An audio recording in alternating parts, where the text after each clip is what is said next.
Buenos días y bienvenidos una vez más a una conferencia del ciclo Los sábados en principio disfruta con la ciencia.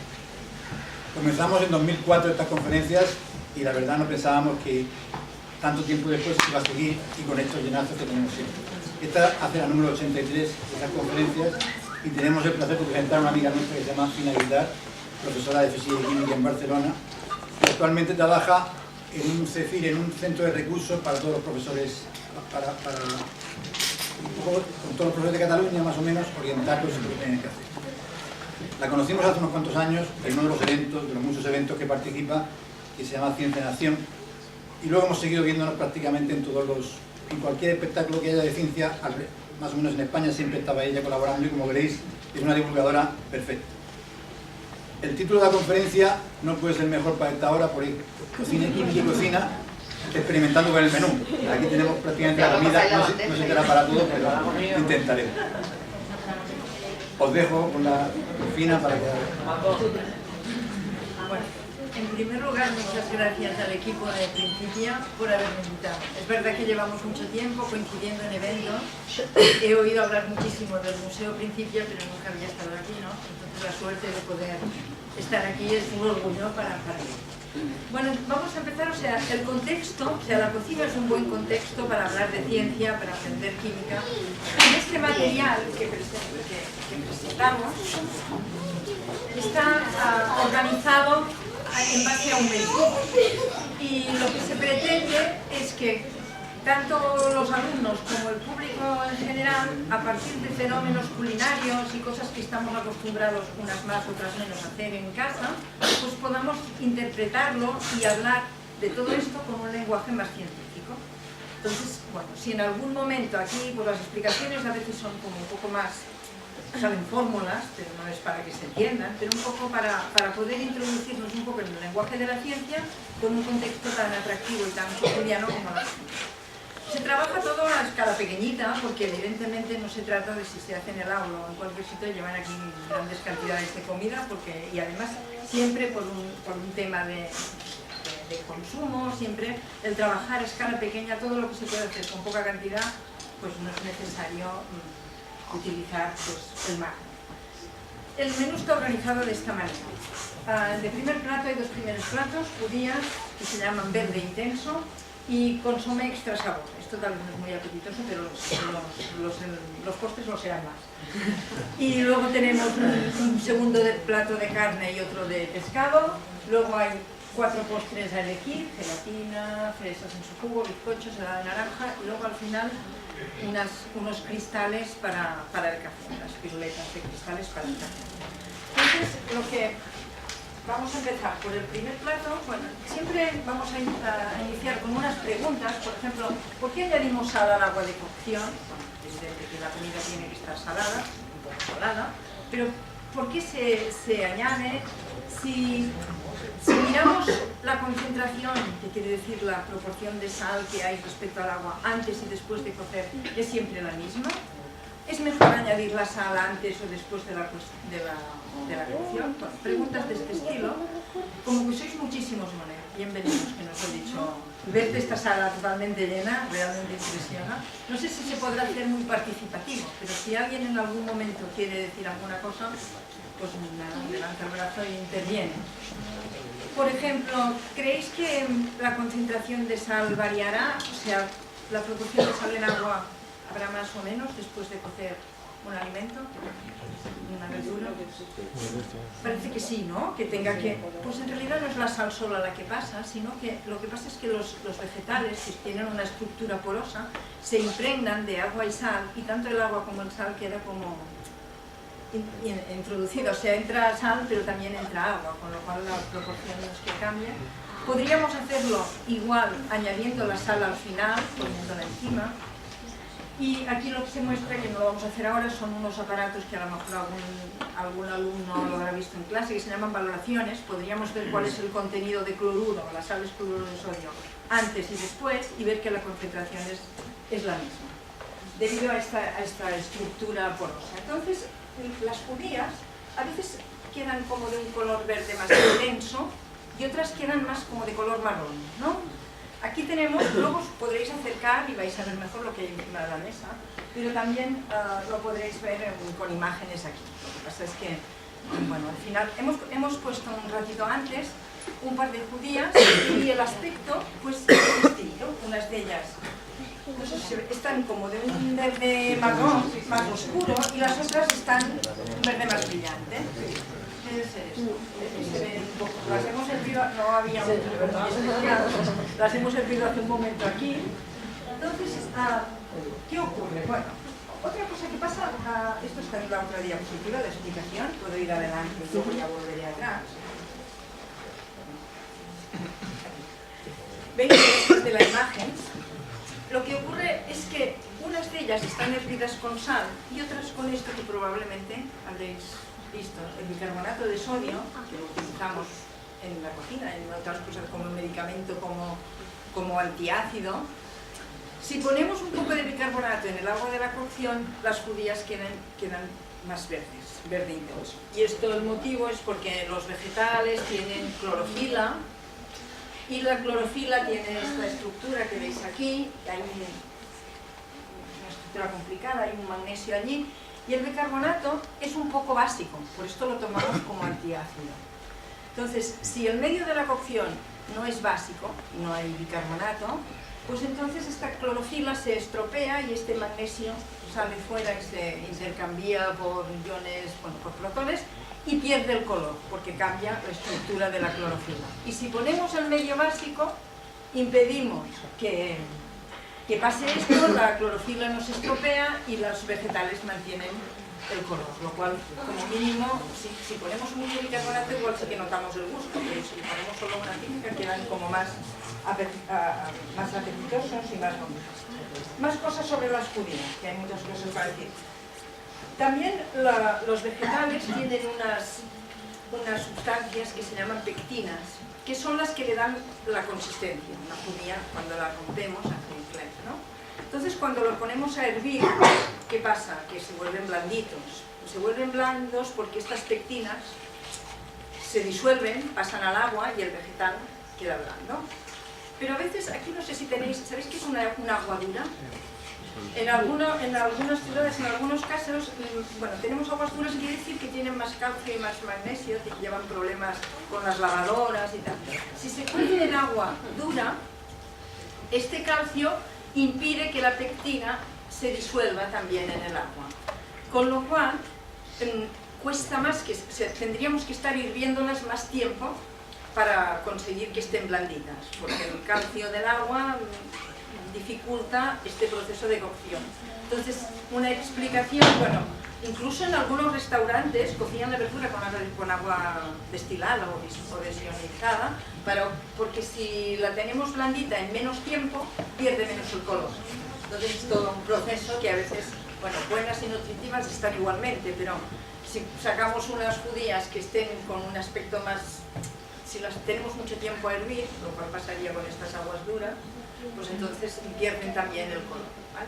Algunos detalles de estas frutas. Y luego hay gente que piensa que ponemos agua que ponemos sal para que el agua hierva antes. ¿Quién diría que sí? O sea, si yo pongo agua con sal, ¿hierve a temperatura superior que si no hay sal? ¿Algún alumno? ¿Alguien de vosotros?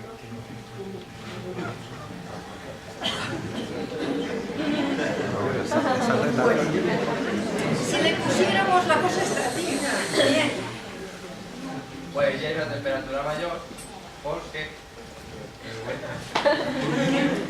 porque al tener una mayor concentración de sal hace que tarde más en hervir porque las partículas tardan más. Ya has hablado de partículas. Es cierto que el agua, o sea, las disoluciones, agua con sal, herviría a temperatura más alta. Pero también es cierto que para que hirviera a 107 grados, que es lo más alto que se podría conseguir si pusiéramos un agua con el máximo de sal que podemos disolver, si ponemos agua, lo que se llama una disolución saturada de agua y sal, es decir, cuando ya no podemos añadir más, entonces herviría a 107 grados y sí que iría un poco más rápido. Pero nosotros cuando ponemos sal al agua de cocción le ponemos poquita.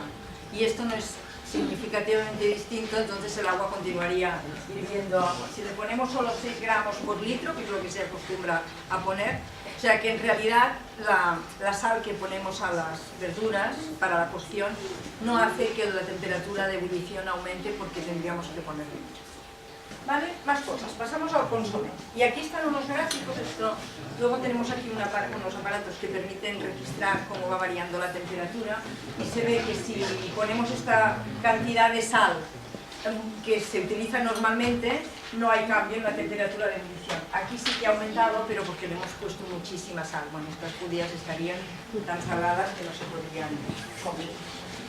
¿Qué pasa con el consomé? También habéis visto muchas veces que dicen es mejor ponerlo a hervir, ¿cómo?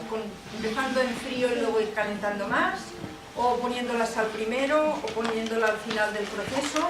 ¿Qué os parece? Los técnicos de cocina en consomés y caldos. Bueno, alguien dice... En realidad parece que esta cocción así lenta, así, la que no hacemos hoy en día, porque ahora también utilizamos ollas a presión y cosas para ir más rápido, pero una cocción lenta, empezando en frío y tal, permite que todos los nutrientes que están porque para hacer un buen caldo lo que queremos es que todo lo bueno de los vegetales, por ejemplo, pase al agua, ¿no? Lo que nos interesa es el agua, ¿no? Pues lo que tendríamos que hacer es ponerlo primero en frío, ir calentando para que se permita un proceso que se llama difusión, que se va saliendo los nutrientes y los jugos que están en los vegetales. Pero por otro lado, si le ponemos la sal, por un fenómeno que se llama ósmosis, que hablaremos más en un postre, también ayudaría a que salieran los jugos, con lo cual es una solución de compromiso. Normalmente se aconseja que se vaya haciendo empezando en frío, porque si lo ponemos en caliente, si tenemos una olla hirviendo y ponemos las verduras, hay una cosa que se llama el proceso de sellado, que entonces quedan como... No permite que todos los fluidos que hay en su interior puedan salir. ¿Y qué pasa con las ollas de presión? ¿Cuecen más rápido? ¿Por qué? Más rápido. ¿Consiguen que el agua hierva a temperatura más elevada de los 100 grados, que es lo habitual si estamos a presión atmosférica y tal? Sí que lo consiguen. ¿Por qué? Porque como dice su nombre, allí no escapa el vapor de agua, entonces va aumentando la presión y al aumentar la presión aumenta también la temperatura. Entonces, claro, dentro del agua, dentro de una olla a presión tenemos 120 grados y a 120 grados se cuece más rápido que a 100, que sería lo que tendríamos como una olla normal. Y para ver esto, aquí tenemos un agua que ahora está, bueno, está un poco menos de... Vamos a hacer al revés, como que no puedo traerme aquí una olla a presión, vamos a ver, esta agua no está hirviendo porque la tenemos a unos 70 o 80 grados. Voy a coger un poco de esta agua, que no hierve todavía. Entonces, cerraremos. Tenemos aquí un poquito de agua y ahora tiro. Y veo burbujitas aquí dentro. Esta agua está hirviendo ahora. Lo parece, ¿no? Entonces, ¿cómo es que hierve a 80 grados? Porque aquí hemos hecho lo contrario, ¿no? En una olla a presión aumentábamos la presión. Aquí, a ver, mira, se pone aquí. Igual ya se ha enfriado un poco. Ahora casi ya no hierve, tendría que volver a coger. Porque ya si está a 60 o así, ya no, pero si la tenemos a 70 o 80, porque al tirar la jeringuilla que consigo aquí, disminuyo la presión porque estoy como haciendo el vacío, o sea, yo veis aquí, me cuesta tirar, porque aquí dentro ahora hay menos presión, porque el mismo aire que tenía aquí atrapado ahora lo tengo en un volumen más grande y eso hace que la presión sea más pequeña. Entonces, ahora ya no hierve, ya no lo miréis, luego en todo caso cuando vengáis por aquí podemos volver aquí. ¿Vale? O sea, hemos hablado un poco de la temperatura, cómo conseguir, y con esto acabamos los primeros platos, ¿eh? Hemos hablado de soluciones, de solubilidad, los alumnos todo esto les suena y probablemente lo hayan hecho sin hablar de cocina, pero se puede hacer también hablando de cocina, de los puntos de ebullición, de las sustancias, de las mezclas, ¿de qué más hemos hablado? De difisión, de ósmosis, de la variación del punto de ebullición con la presión, es decir, una serie de conceptos que se pueden ver en la explicación en este contexto. Pasamos ahora a la carne y el pescado. No sé si me va a salir esto bien, voy a intentar. Habéis visto a veces que se habla de si cuando hacemos carne a la plancha es mejor poner la sal antes o la sal después, cuando ya está el plato preparado. Luego también una manera de... Lo importante cuando vamos a cocer un trozo de carne es que quede todo el jugo dentro, o sea, lo que nosotros queremos es que no quede seca. Precisamente, ¿no? Lo importante, aquí es todo lo contrario de lo que pretendíamos cuando hacemos un caldo. Aquí lo que queremos es que la carne quede cocida, pero que no pierda los jugos que tiene, ¿no? Entonces hay una manera que se llama el proceso de sellado de la carne, y es que si ponemos, lo utilizan en algunos restaurantes, igual tenéis en casa para hacer azúcar quemado y cosas de este tipo. ¿Cómo funcionará? Voy a intentar hacer si hago algo. Vamos a entender esto que es como un soplete.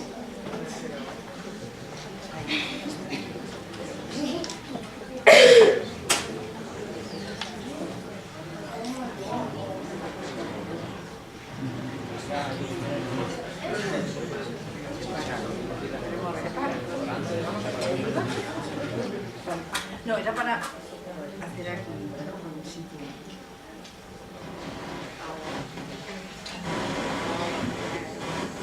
No se entiende.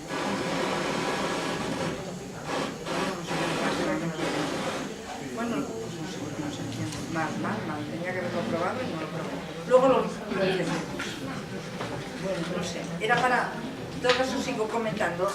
En este plato, en esta carne, cuando nos pregunta qué cambios se producen cuando se cuece la carne, ¿no? ¿Qué tipo de procesos hay? O cuando preparamos un caramelo, se ha estropeado por el camino. Entre los dos.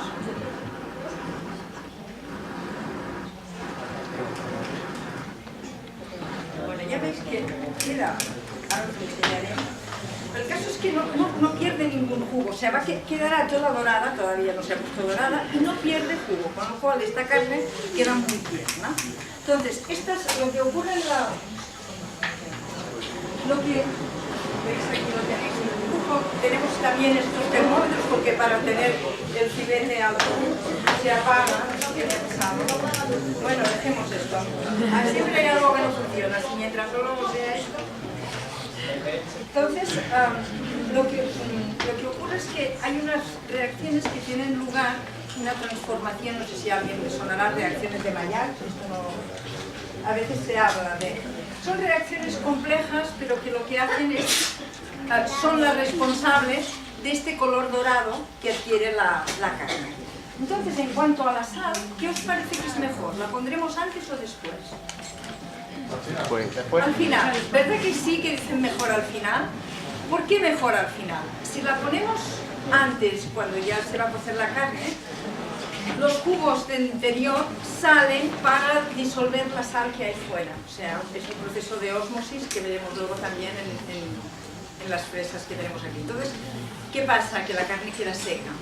Si la cocemos, y preferentemente de esta manera que quede en el proceso de sellado, y la carne y la sal la ponemos después encima, y mejor si es gorda, porque quedan los trozos más grandes y no es más difícil de que se disuelva y saque los líquidos de la carne, pues tendremos más sabor.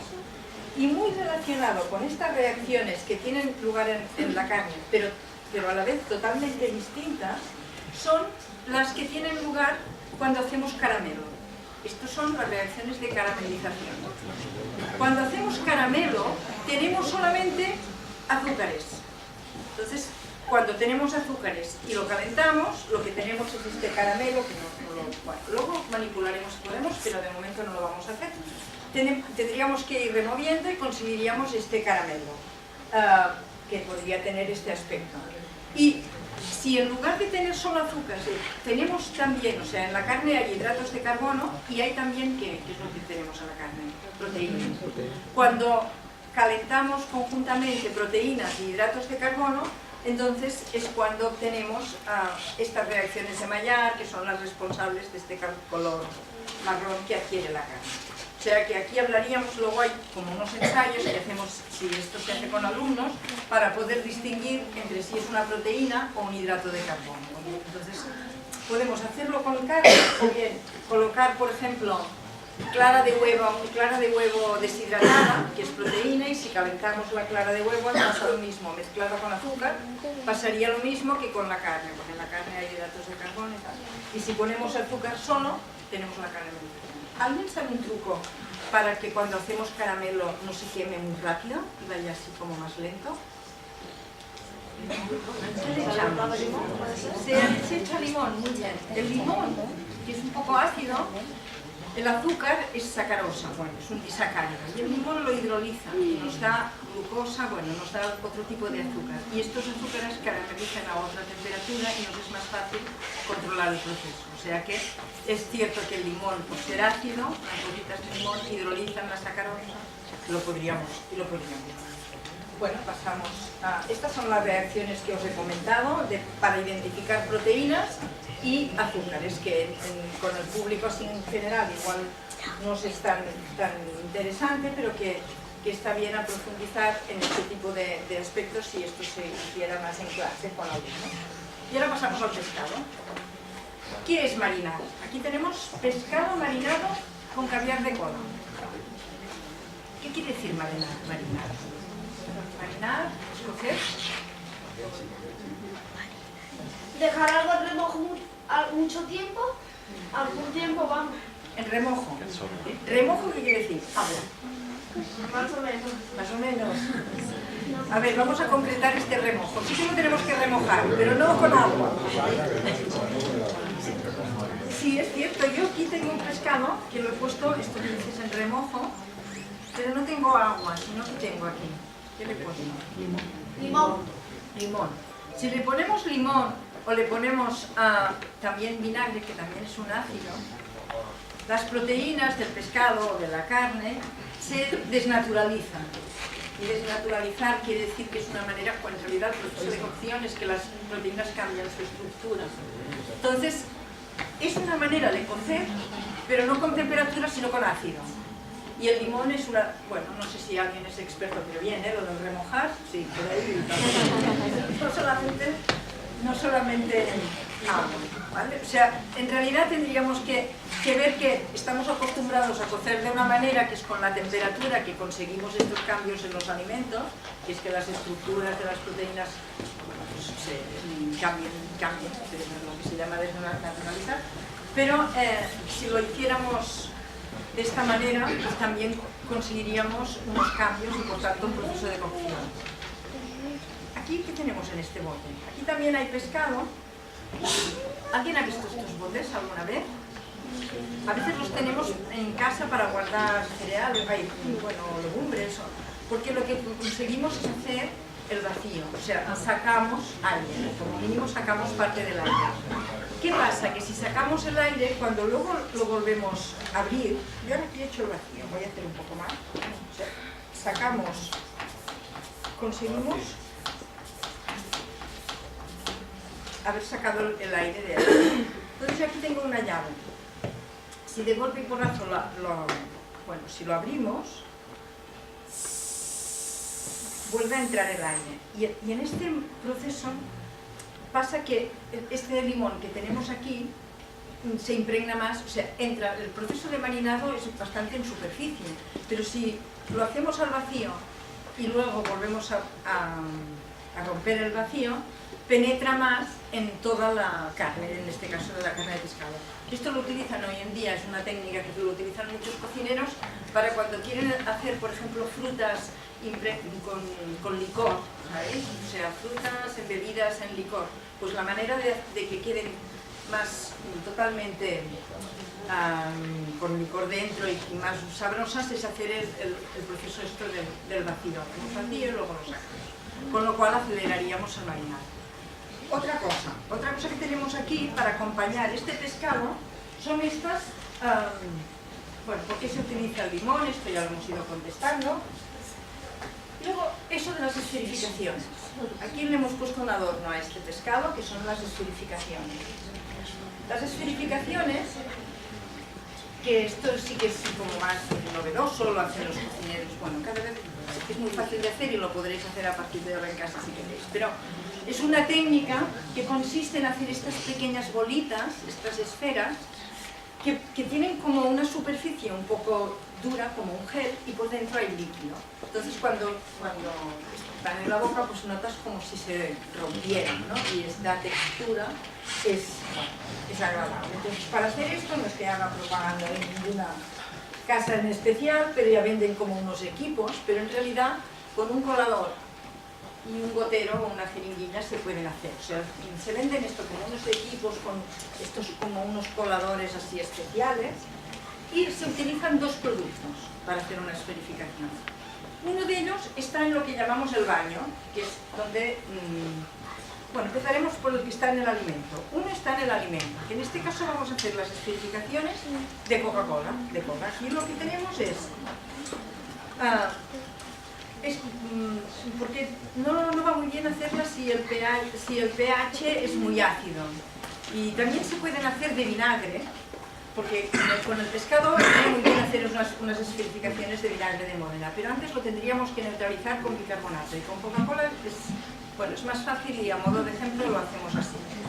Entonces aquí hemos puesto una cosa que se llama alginato de sodio, que se utiliza como espesante en cocina, es un derivado de las algas, o sea, es un producto que se extrae de las algas, y hemos puesto alginato de sodio.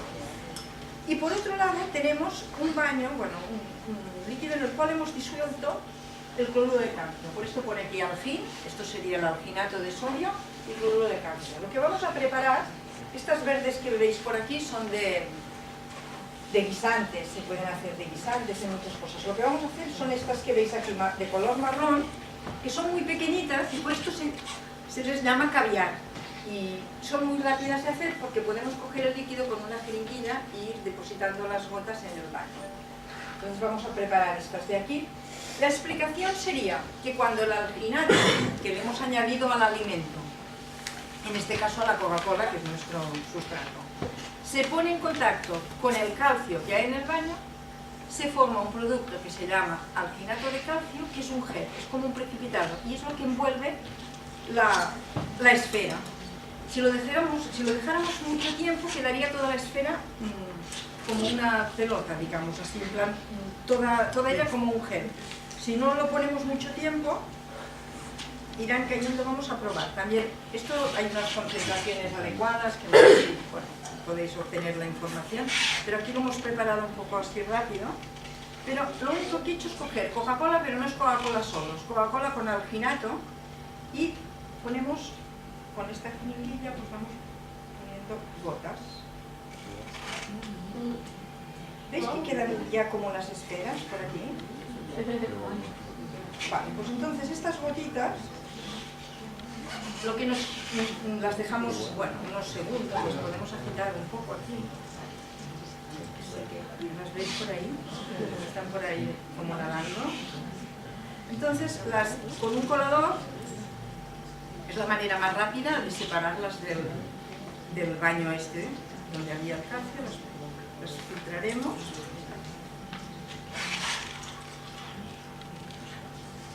Y entonces lo que se puede hacer, bueno, pues hay que hacer es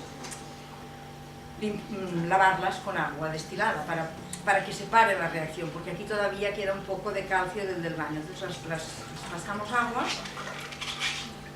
y ya las podemos poner en algún recipiente que tenga por aquí, o si las ponemos en una cuchara, pues incluso las podéis probar.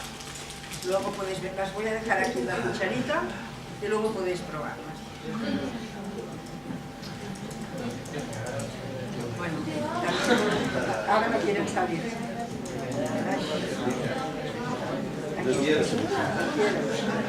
Aquí están. Luego podemos hacer más, hay más Coca-Cola, pero sí. ¿Las queréis pasar el aspecto que tiene? Ay, perdona. Oye, ahora me he acercado demasiado. Bueno, igual es mejor pasar la cucharilla para que la...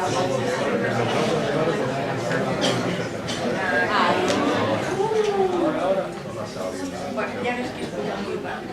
Es que cuesta enfocar también. Bueno, son tantos. Las queréis ir viendo y luego preparamos las podéis ver para que circulen por aquí. No olvidéis eso, ¿vale?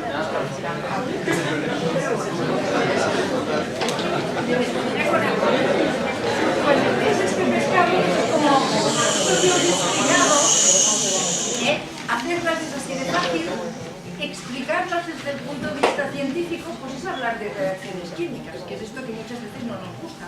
Pero aprender reacciones químicas de esta manera, o poder saber que una cosa es un cambio químico y que no es solamente un cambio de estado, ha habido una reacción. Y es esto de los iones de calcio, que en el alimento tendríamos el alginato de sodio, que estaba con la Coca-Cola, y en el baño teníamos cloruro de calcio. Este calcio reacciona con el alginato y queda como...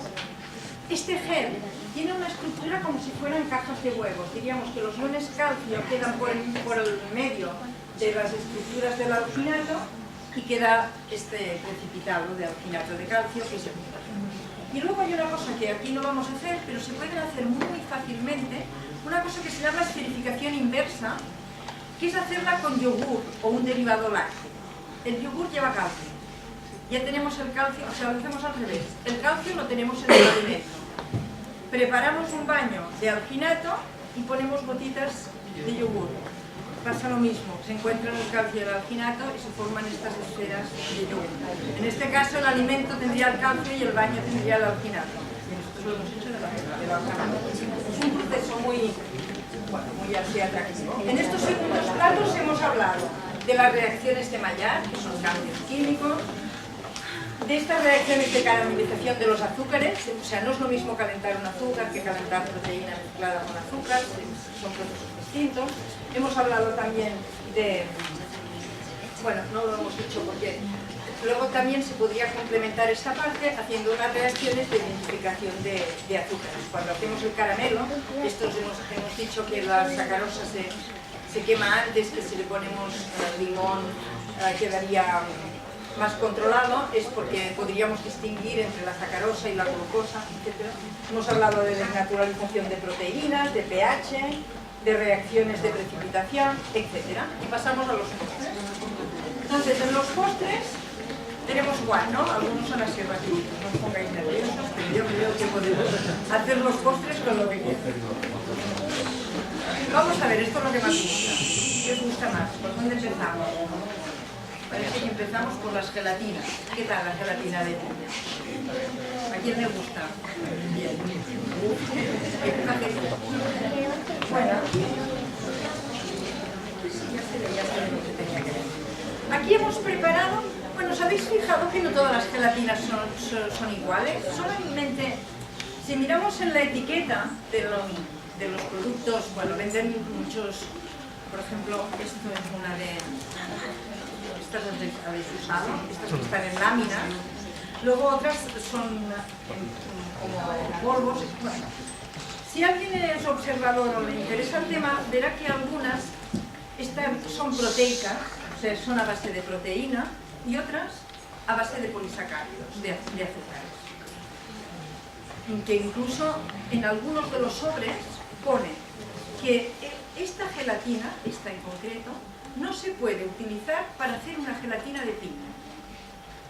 Ni de piña, ni de papaya, ni de kiwi. ¿Por qué? Porque se desmoronaría. Entonces, ¿qué pasa? En realidad una gelatina bueno, un gel es una estructura proteica tridimensional, pero con muchos agujeros que dan en la estructura donde hay agua, queda agua retenida. Esto es un gel. Si la estructura es de proteínas, esta de aquí se llama de cola de pescado, o sea, esto sería una gelatina de base proteína. Si le ponemos piña, si yo preparara la gelatina y quisiera triturar piña y hacer una gelatina de piña, no se desmoronaría. En realidad, aquí hemos puesto, en este recipiente, tenemos una gelatina preparada con cola de pescado y mira, ¿qué le pasa aquí? Eso no funciona, ¿no? Ha quedado, hay como se está deshaciendo. La hemos preparado también, bueno, la gelatina la llevaba preparada, pero la piña la hemos puesto como hace una hora. Se está venga, esta para aquí, os voy enseñando. Esta gelatina, ¿veis? Está como deshaciendo. O sea, si yo hubiera puesto la piña mezclada aquí, no hubiera conseguido un flan de gelatina entero. Mientras que en otro tipo de gelatina que tenemos aquí delante, pues sí que funciona. No sé, vaya, mínimo siempre funciona. ¿Veis? Aquí está la piña encima y no le ha pasado nada, o sea, la gelatina no se ha desmontado. Esta gelatina es una de polisacáridos. En realidad esta está preparada con agar-agar. No sé si os suena. El agar-agar también viene de las algas y es una estructura de un azúcar, es un polisacárido. Entonces la piña tiene una enzima que se llama bromelina, que es el que... Bueno, en el organismo hay muchas reacciones enzimáticas y los enzimas catalizan unas reacciones y en este caso lo que hace es romper las proteínas, las rompe en aminoácidos. Yo que lo tengo explicado. Luego os contaré esto de los chilis que se llaman, los pimientos picantes.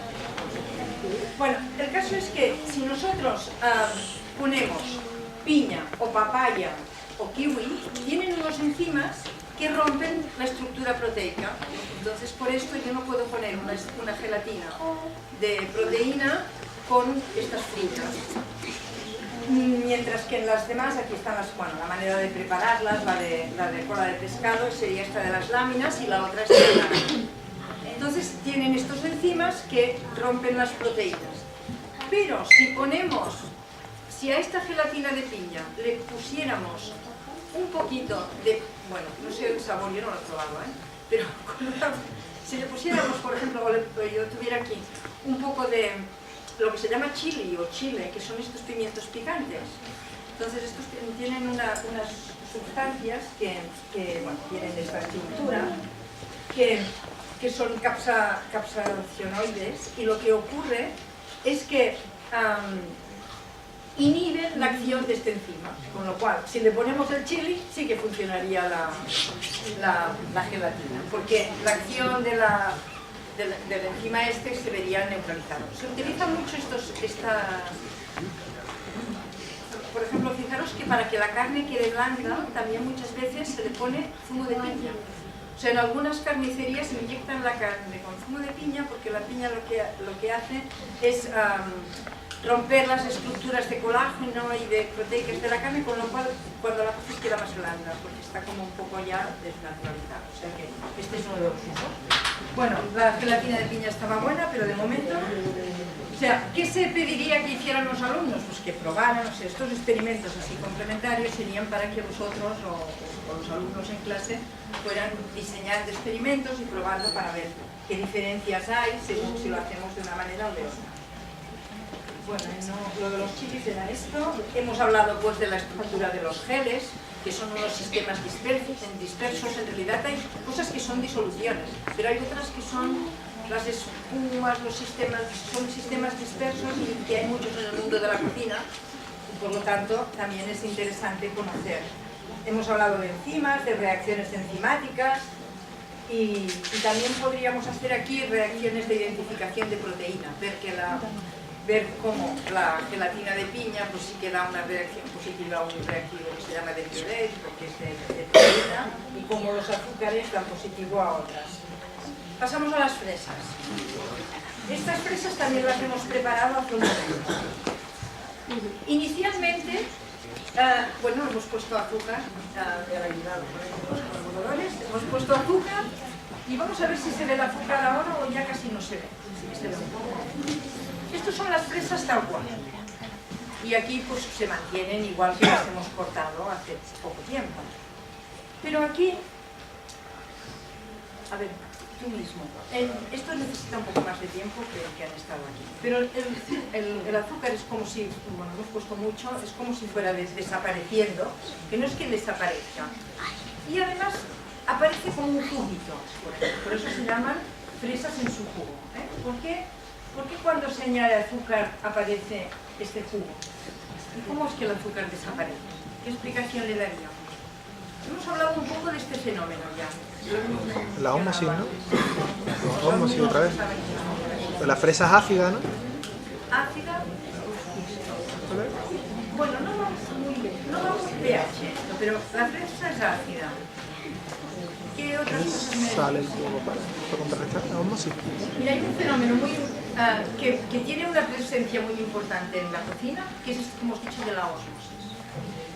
La ósmosis lo que hace es que si yo tengo por un lado una solución muy concentrada, vamos a ver el esquema que lo explica, y por otro lado agua, o sea, imaginaros que esto sería, aquí tendríamos las partículas, como han dicho por ahí, pequeñitas, son agua, y las partículas más grandes serían el soluto, podría ser el azúcar, ¿no?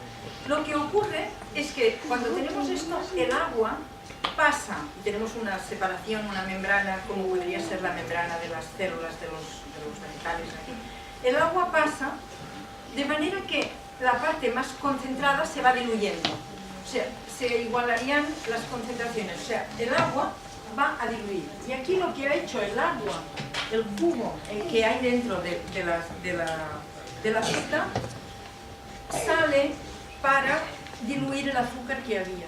Y este líquido que está apareciendo es agua con azúcar. Bueno, sería el azúcar disuelto en el agua o lo que ha salido de las fresas, ¿no? Y al cabo, entonces, claro, quedan como muy gustosas porque... ¿Y qué es agua con azúcar? Caramelo, ¿no? Bueno, si lo hiciéramos en caliente podríamos hacer caramelo. Claro, tenemos, es almíbar. El almíbar, que es como empezar. Entonces, aquí es un almíbar sin tener que añadir el agua ya estaba en la fruta, con lo cual pues es más gustoso que si yo hubiera preparado un almíbar con agua y lo hubiera añadido. Por lo tanto, es como el fenómeno este, que es muy sencillo, es muy importante, se utiliza en la osmosis inversa, en la potabilización y el control de las aguas. Bueno, es un fenómeno importante y que en biología, para explicar los sistemas vivos, es también muy importante. Ya vamos llegando a la recta final. Y me olvidé una cosa. Bueno, lo pondremos aquí y lo miraremos dentro de un momento. ¿Por qué crecen los pasteles? ¿Quién es aficionado a hacer pasteles aquí? Bizcocho. Muchas manos. ¿Se hinchan o no se hinchan? Sí. ¿Por qué se hinchan? ¿Por qué crees que se hinchan? Por la levadura. Bueno, no vas desencaminado. Vale. La levadura tiene algo que ver. Sin levadura un pastel no funciona, ¿verdad? Eso lo sabes. Vale. Pero, tú. ¿Los gases que produce la fermentación de la levadura? ¿Cómo sabéis tanto? No hace falta que explique yo más. Vale. ¿Todas las levaduras fermentan? ¿Hay levaduras distintas? No todas fermentan, ¿no? Hay otro tipo de levadura. Vale. Pero en realidad, estas burbujitas, o sea, dentro del pastel yo veo como agujeros, ¿no? ¿Por qué quedan estas burbujitas dentro del pastel?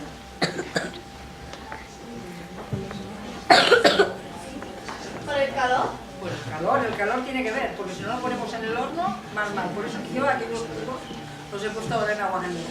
Por el calor. ¿Pero de qué son las burbujas? ¿Qué hay en el Aire. Aire que ha cogido en el horno. Bueno, Aire caliente, vamos. aire caliente. ¿Qué más? ¿Alguien cree que no es aire?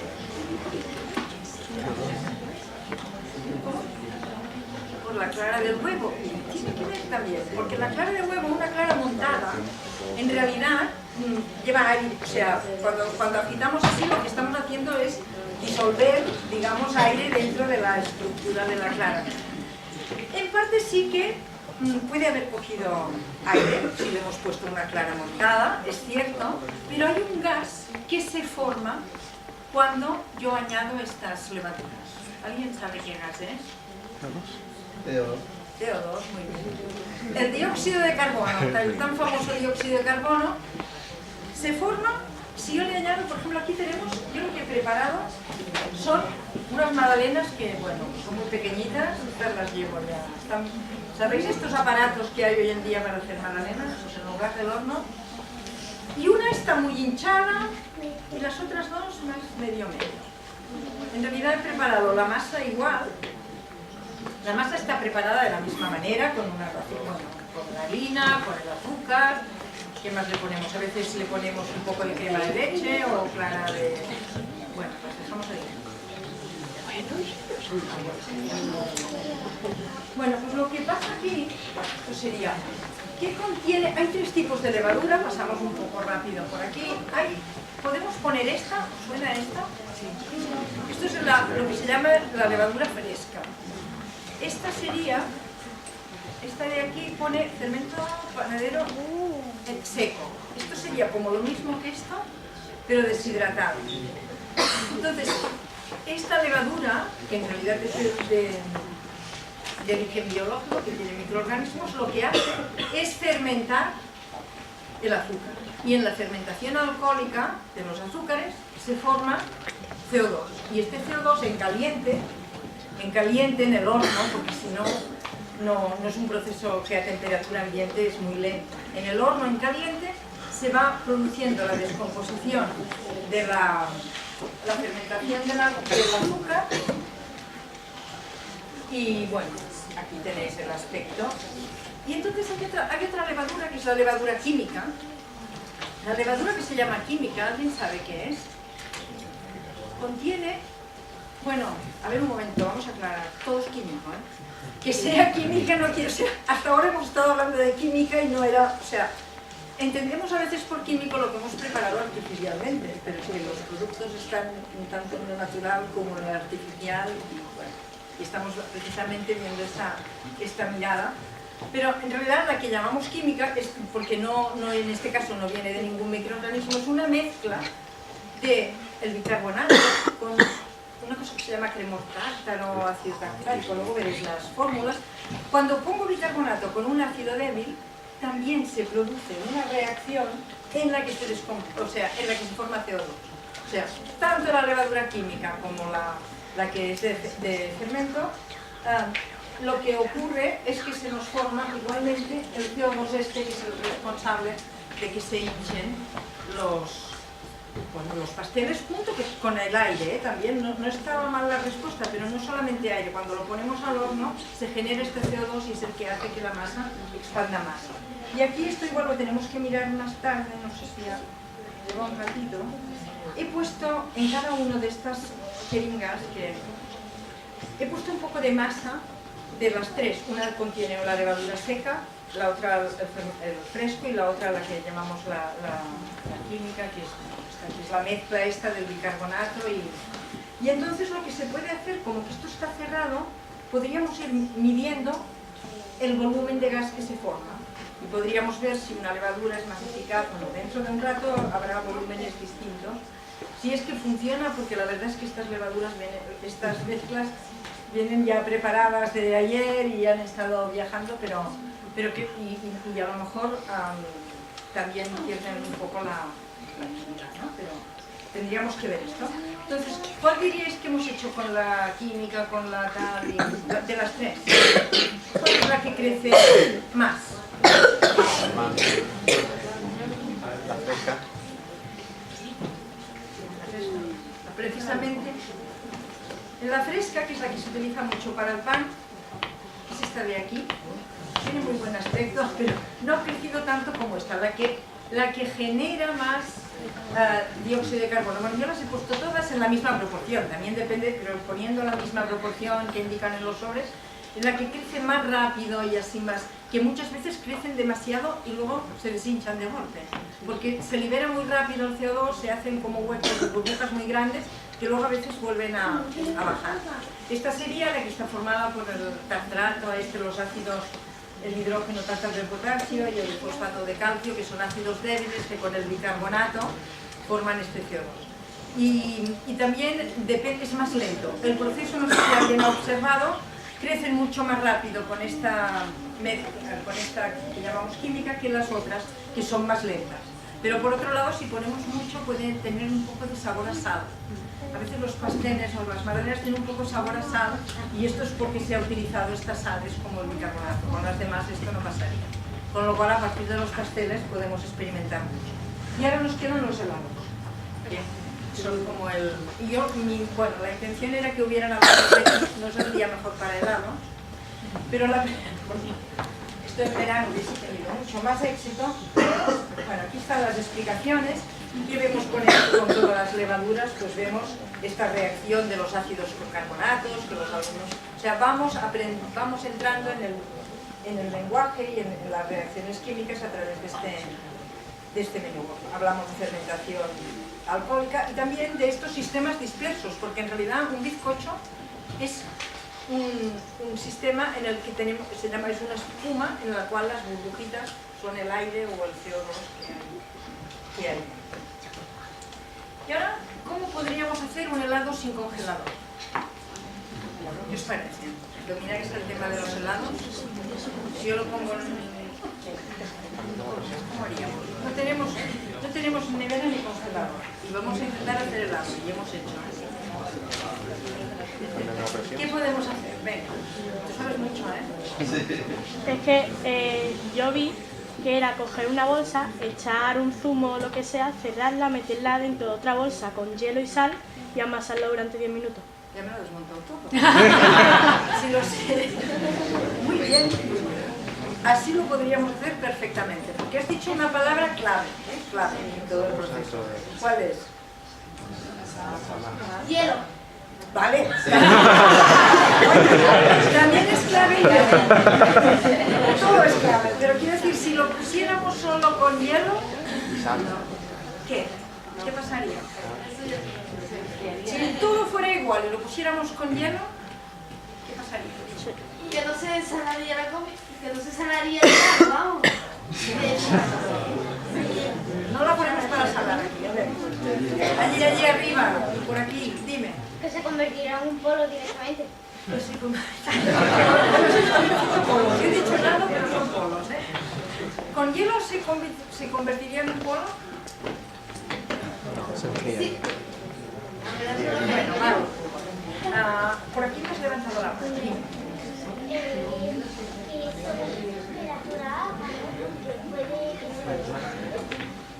Que es bastante baja ya la temperatura. ¿A qué temperatura llegaríamos con hielo? Bueno, venga, vamos aquí ya. Aquí tengo un baño de hielo. Un baño de hielo.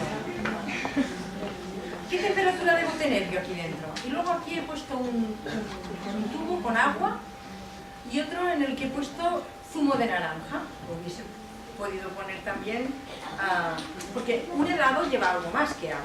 Bueno, ya os clarifico que estos son polos, pero bueno, llevan no solo agua, sino que llevan fruta, más azúcar, son muy dulces.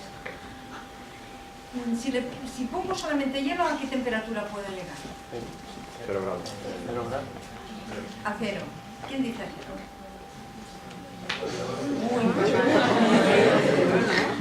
A 0. A un poquito más bajo.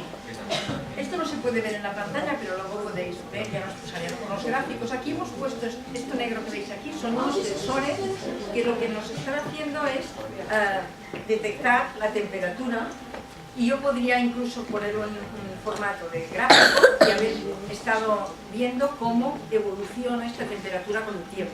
Si hemos empezado aquí. Bueno, pues ciertamente el hielo, si tenemos... si yo pongo hielo dentro de un congelador, que por el motivo que sea lo tengo a temperatura más baja, claro que se va a enfriar más. Pero así de entrada el hielo está a 0 grados. Si yo pongo aquí los gráficos en los que obtengo, estos son los montajes estos, mirad, veis en el gráfico superior, esta línea roja sería la que nos indica la temperatura a la que tenemos el hielo. Entonces, si yo pongo agua, el agua sí que podría llegar. ¿A qué temperatura solidifica el agua? Cero. A cero. Podría tener un polo, pero un polo de agua, muy sabroso, no sé. Pero si le ponemos agua con azúcar y con zumo de naranja, es decir, una disolución, y ahora miro por allí atrás, que esto lo sabéis, ¿qué pasa con la temperatura de congelación si en lugar de querer congelar agua, quiero congelar agua con azúcar o agua con... Los que me habéis dicho que en las disoluciones la temperatura de ebullición aumentaba, ¿qué me diríais ahora con la temperatura de congelación? ¿Helado de caramelo? Helado de... Oye, esto ya son ganas de comer helado, ¿eh? ¿Qué pasaría? Que no, se enfriaría pero no se congelaría. Disminuye.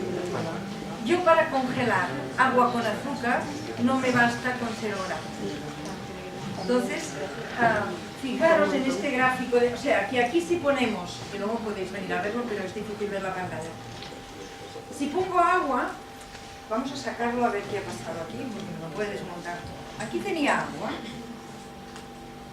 no ha llegado ni a congelarse, la tengo líquida, porque claro, también hay el equilibrio, esto es plástico que no es muy buen conductor, es difícil incluso congelar agua sola dentro de un baño de hielo, lleva un rato, ¿eh? Y aquí tenía el zumo de naranja, y veis, continúa, no he hecho helado, continúa el zumo de naranja. Pero aquí yo tenía agua, hielo con sal.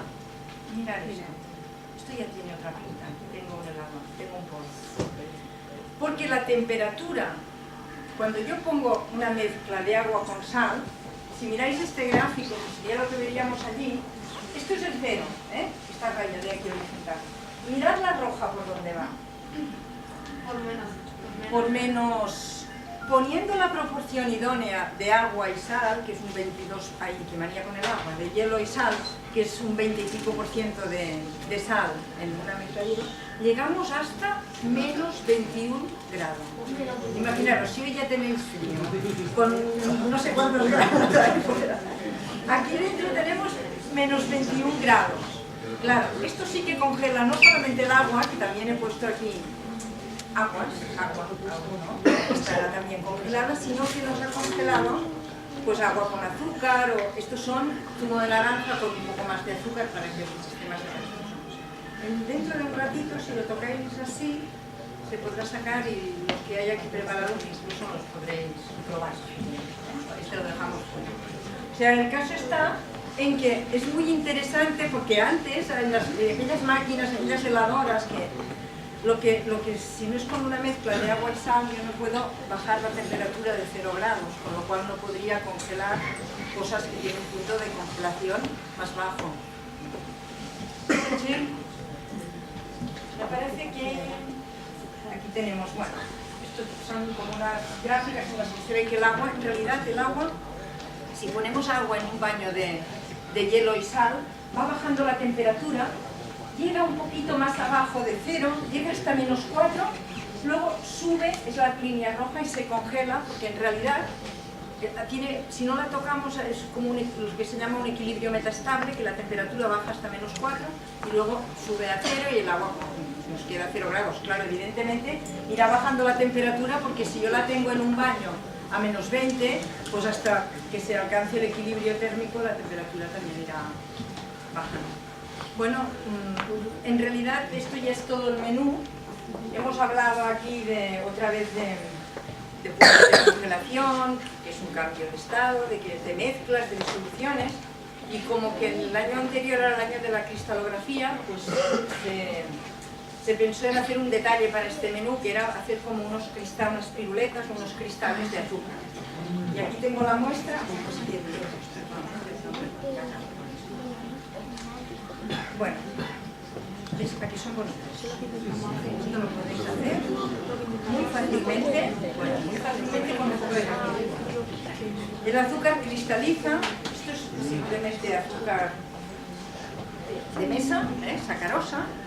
Entonces, para prepararlo, hay que preparar una solución muy concentrada de azúcar, con una relación de que ponéis, si lo cogéis en un vaso, por cada parte de agua, 3 partes, 3 volúmenes de azúcar. Hay que ir mezclando, se colocan en estos vasos, ¿se ven? Y lo que conseguimos es que está como muy concentrada, es decir, lo hemos hecho en caliente. Esto, claro, bueno, esto no se disolvería, hay que ir calentando poco a poco, queda como un jarabe, queda como muy espeso. Y luego, cuando esta disolución la ponemos en un vaso, de la manera de poner esto es poner un palo que se pueda coger con una pinza y lo sumergimos dentro de esta agua con azúcar muy concentrada. Está en realidad sobresaturada, tiene más azúcar del que puede aceptar. Por esto, lentamente se van formando cristales que se depositan alrededor del palo de madera.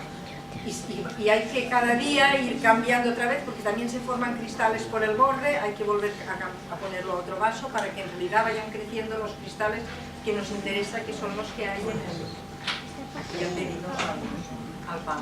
O sea, con un poco de paciencia y una semanita podemos hacer estos cristales de azúcar. Y también, pues, para hacer esto hemos hablado otra vez de disoluciones, más concentrado, o sea que hemos estado utilizando el lenguaje este de la gente que tenéis las imágenes.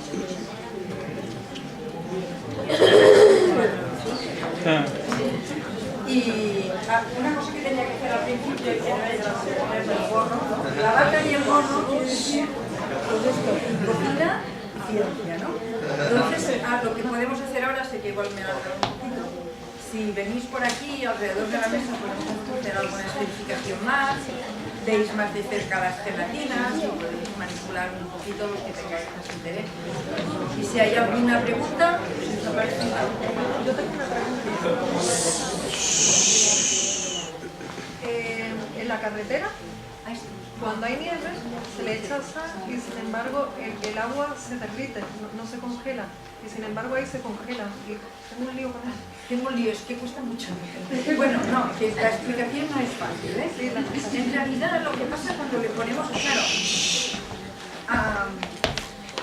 cuando nosotros ponemos la sal sobre el hielo, bueno, o la nieve o el hielo que hay en la carretera, lo que va haciendo de entrada por contacto la sal está más caliente que el hielo, ¿no? Entonces va derritiendo un poco y se va disolviendo. O sea, se va disolviendo el hielo, la sal y el hielo están ahí, la sal y el agua que se funde, o sea, la sal funde el hielo, queda un poquito de agua. Esta agua se mezcla con la sal, quiere decir se disuelve la sal en esta agua. Entonces lo que tenemos es una solución muy concentrada de sal y agua, y esta ya no congela, porque la temperatura de congelación es mucho más baja. Y si nosotros estamos, por ejemplo, a -3 o a -5, esto no congelaría. Con lo cual lo que vamos haciendo con la sal es como derritir el hielo y irlo disolviendo, irlo mezclando con la sal. Aquí es distinto, lo hemos mezclado ya, pero tenemos la proporción exacta ya para tener esta temperatura baja, pero allí es un proceso que es como, primero se disuelve un poquito de hielo, pero la explicación es la misma, porque baja el punto de congelación. O sea, nosotros lo que nos preocupa es que con una temperatura de -1 grado ya podríamos tener las carreteras totalmente heladas, porque el hielo, el punto de congelación es 0, con lo cual a partir de 0 grados tendríamos hielo en la carretera. Si es una mezcla de hielo y sal, no va a congelar hasta -21 o hasta menos, con lo cual, aunque estemos a -5, no lo tendremos hielo, tendremos allí como una pastita cuando la mezcla está. Entonces lo que hace es primero ir disolviendo. Pero bueno, esto se puede explicar, o sea, esto en realidad es explicarlo ya en los diagramas de fase y tal, pero se lleva una... ¿Alguna pregunta más?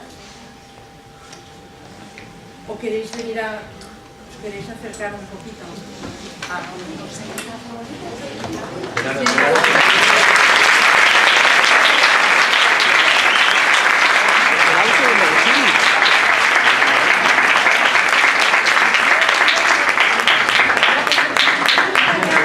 Un segundito, si podemos esperar, por favor.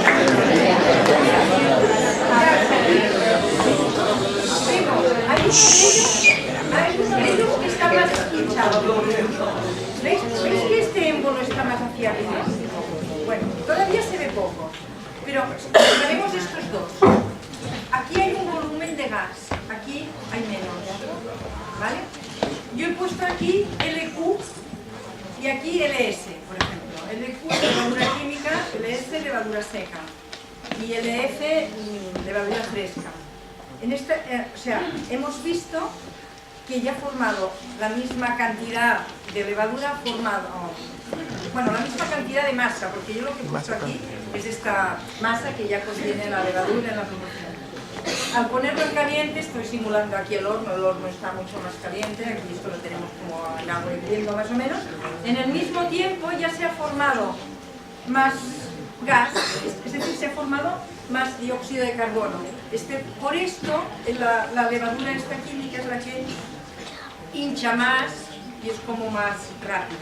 En la otra, probablemente, en las temperaturas de un horno bien caliente, el fermento fresco también generaría mucho CO2.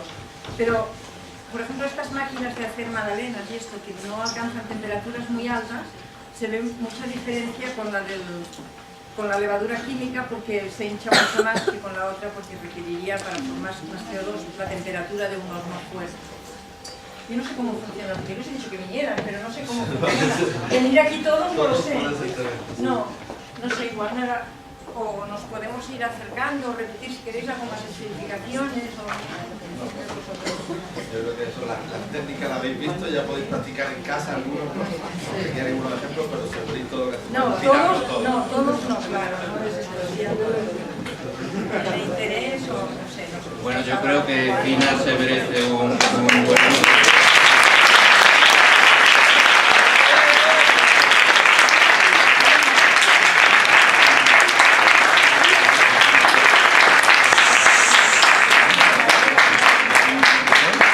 Bueno, para agradecerle que haya venido aquí, pues le vamos a nombrar dama de la Orden de Rodillo. Así que le vamos a hacer entrega de un regalito, de un recuerdo de uno de los módulos de aquí del museo. Pues muchísimas gracias.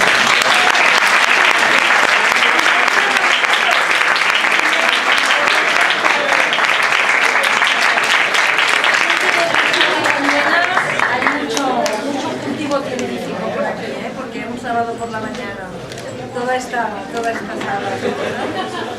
Quiere decir que trabajan mucho en este museo, ¿no? Porque si no, no tendrían tanto éxito. Gracias, Leo. Ya está.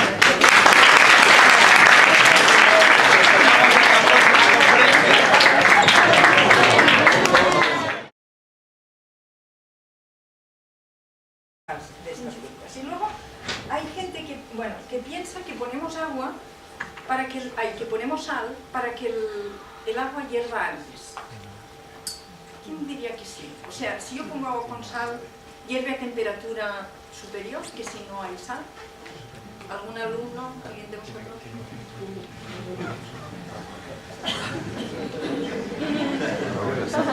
Bueno, si le pusiéramos la cosa estratégica, bien. Pues hierve a temperatura mayor porque al tener una mayor concentración de sal hace que tarde más en hervir porque las partículas tardan más.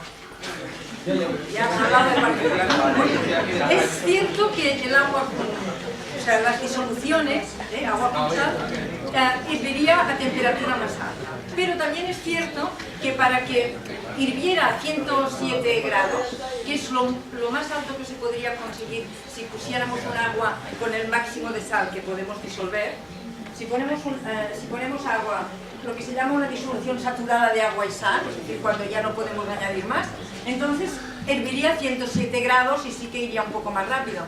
Pero nosotros cuando ponemos sal al agua de cocción le ponemos poquita.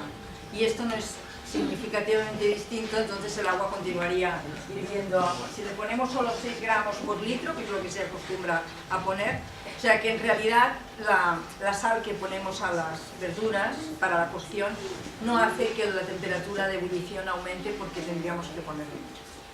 ¿Vale? Más cosas. Pasamos al consomé. Y aquí están unos gráficos. Luego tenemos aquí unos aparatos que permiten registrar cómo va variando la temperatura. Y se ve que si ponemos esta cantidad de sal que se utiliza normalmente, no hay cambio en la temperatura de ebullición. Aquí sí que ha aumentado, pero porque le hemos puesto muchísima sal. Bueno, estas judías estarían tan saladas que no se podrían comer. ¿Qué pasa con el consomé? También habéis visto muchas veces que los vegetales, que tienen una estructura porosa, se impregnan de agua y sal, y tanto el agua como el sal queda como introducido. O sea, entra sal, pero también entra agua, con lo cual la proporción no es que cambie. Podríamos hacerlo igual, añadiendo la sal al final, poniéndola encima. Y aquí lo que se muestra, que no lo vamos a hacer ahora, son unos aparatos que a lo mejor algún alumno lo habrá visto en clase, que se llaman valoraciones. Podríamos ver cuál es el contenido de cloruro, la sal es cloruro de sodio, antes y después, y ver que la concentración es la misma, debido a esta estructura porosa. Entonces, las judías a veces quedan como de un color verde más intenso, y otras quedan más como de color marrón, ¿no? Aquí tenemos, luego os podréis acercar y vais a ver mejor lo que hay encima de la mesa, pero también lo podréis ver con imágenes aquí. Lo que pasa es que, bueno, al final hemos puesto un ratito antes un par de judías y el aspecto pues es distinto. Unas de ellas están como de un verde marrón más oscuro y las otras están un verde más brillante. Debe ser esto. Se ven un poco. Las hemos servido, no había mucho, ¿verdad? Las hemos servido hace un momento aquí. Entonces, ¿qué ocurre? Bueno, otra cosa que pasa, esto está en la otra diapositiva de explicación, puedo ir adelante y luego ya volveré atrás. ¿Veis desde la imagen? Lo que ocurre es que unas de ellas están hervidas con sal y otras con esto que probablemente habréis visto, el bicarbonato de sodio, que lo utilizamos en la cocina, en otras cosas como medicamento, como antiácido. Si ponemos un poco de bicarbonato en el agua de la cocción, las judías quedan más verdes, verde intenso. Y esto, el motivo es porque los vegetales tienen clorofila, y la clorofila tiene esta estructura que veis aquí, hay una estructura complicada, hay un magnesio allí, y el bicarbonato es un poco básico, por esto lo tomamos como antiácido. Entonces, si el medio de la cocción no es básico, no hay bicarbonato, pues entonces esta clorofila se estropea y este magnesio sale fuera y se intercambia por iones, bueno, por protones, y pierde el color, porque cambia la estructura de la clorofila. Y si ponemos el medio básico, impedimos que pase esto, la clorofila no se estropea y los vegetales mantienen el color, lo cual, como mínimo, si ponemos mucho bicarbonato, igual sí que notamos el gusto, pero si ponemos solo una pizca, quedan como más apetitosos y más bonitos. Más cosas sobre las judías, que hay muchas cosas para decir. También los vegetales tienen unas sustancias que se llaman pectinas, que son las que le dan la consistencia. Una judía, cuando la rompemos, hace un flan, ¿no? Entonces, cuando lo ponemos a hervir, ¿qué pasa? Que se vuelven blanditos. Se vuelven blandos porque estas pectinas se disuelven, pasan al agua y el vegetal queda blando. Pero a veces, aquí no sé si tenéis, ¿sabéis qué es una aguadura? En algunas ciudades, en algunos casos, bueno, tenemos aguas duras, quiere decir que tienen más calcio y más magnesio, que llevan problemas con las lavadoras y tal. Si se cuece en agua dura, este calcio impide que la pectina se disuelva también en el agua. Con lo cual, cuesta más, tendríamos que estar hirviéndolas más tiempo para conseguir que estén blanditas, porque el calcio del agua dificulta este proceso de cocción. Entonces, una explicación, bueno, incluso en algunos restaurantes cocinan la verdura con agua destilada o desionizada, porque si la tenemos blandita en menos tiempo, pierde menos el color. Entonces es todo un proceso que a veces, bueno, buenas y nutritivas están igualmente, pero si sacamos unas judías que estén con un aspecto más, si las tenemos mucho tiempo a hervir, lo cual pasaría con estas aguas duras, pues entonces pierden también el color, ¿vale? Algunos detalles de esta.